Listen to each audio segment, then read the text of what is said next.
I was initially worried about Mega Man 11's new look after the awesomely retro Mega Man 9 and 10, but Mega Man 11 won me over with its delightful difficulty and cool time-stopping ability that makes its challenges just barely possible.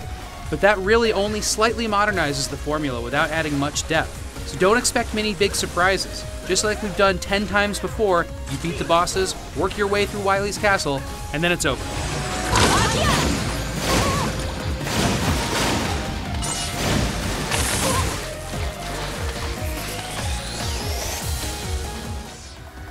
With Mega Man's new power gear, you can overcharge your weapons for alternate attacks and more firepower, though it costs so much weapon energy that I barely used it.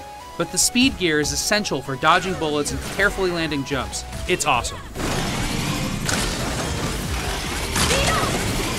The time-slowing power freed up the developers to add a lot more deadly traps, making levels longer and more brutal than previous games. And while some tough games like Super Meat Boy and Celeste let you respawn instantly, Dr. Light has yet to perfect that technology.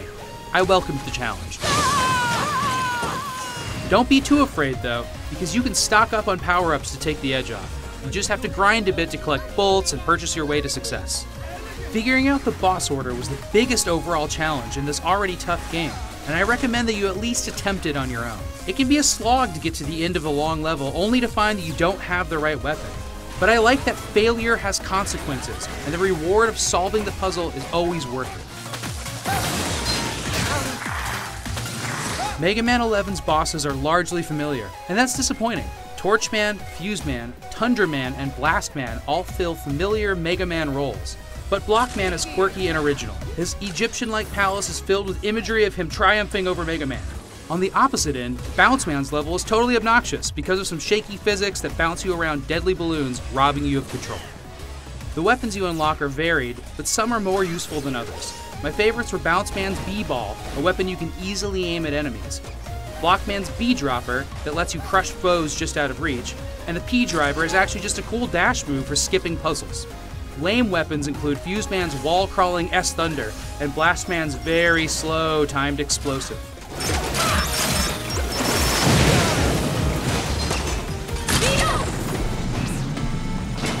While I never fully warmed up to Mega Man 11's modern graphical style, the new look didn't interfere with the classical feel of Mega Man.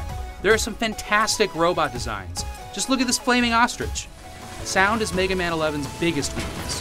For a series so famous for its old-school chiptunes, the sedate, repetitive, techno background is a real letdown.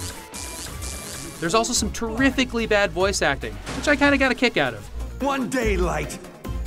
One day the world will know I was right all along! But eventually the repetitive callouts got on my coworkers' nerves. You can switch it to Japanese, but if you did that, you'd be missing out on Mega Man's new rich baritone. Only in English. I guess after 10 games and 31 years, he really has become a man. Speed gear!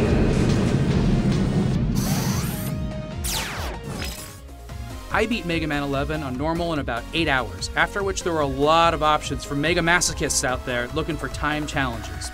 There are remixes of levels with leaderboards, most of which unlock after you beat the campaign for the first time. The best bonus mode, though, is the mysterious Dr. Light's Trial, which is an ultra-hard, one-life-only set of unique levels. And even better, it unlocks another mystery trial mode. I'm no speedrunner, but I had fun giving these a shot. Mega Man 11 sticks so close to the established formula that it wouldn't have made much of a splash if it had come out in 2008 or 1998. I found its extra long levels perfectly difficult, especially with the help of the time-slowing double gear system. But even though there are some cool robot battles, in a series with such classics, it's pretty average.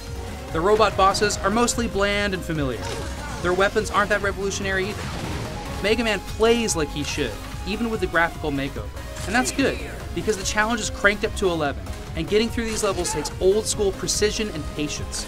Mega Man 11 is a good foundation for the next 10 Mega Man games. For more, check out our documentary series, True Blue Hero, looking back at the evolution of Mega Man. And for everything else, stick with IGN.